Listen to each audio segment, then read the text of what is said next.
ಎಲ್ಲರಿಗೂ ನಮಸ್ಕಾರ.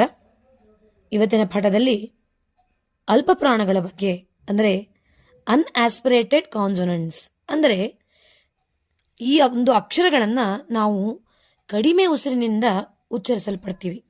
ಅಂತಹ ವ್ಯಂಜನಗಳಿಗೆ ಅಲ್ಪ ಪ್ರಾಣಗಳು ಅಂತ ಹೇಳಿ ಕರಿತೀವಿ. ಅಂದರೆ ಉಸಿರನ್ನು ತುಂಬ ತೆಗೆದುಕೊಳ್ಳೋದಿಲ್ಲ, ಕಡಿಮೆ ಉಸಿರಿನ ಮೂಲಕವಾಗಿ ಉಚ್ಚರಿಸಲ್ಪಡ್ತೀವಿ. ಅವುಗಳು 10 ಅಕ್ಷರಗಳನ್ನು ಮಾಡಲಾಗಿದೆ. ಕ ಚ ಟ ತ ಪ ಗ ಜ ಡ ದ ಬ ಅಂತ ಹೇಳಿ ವಿಂಗಡಣೆಯನ್ನು ಮಾಡಲಾಗಿದೆ.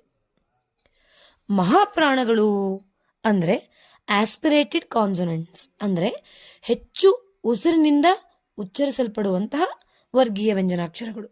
ಇವುಗಳು ಕೂಡ 10 ಅಕ್ಷರಗಳಿವೆ.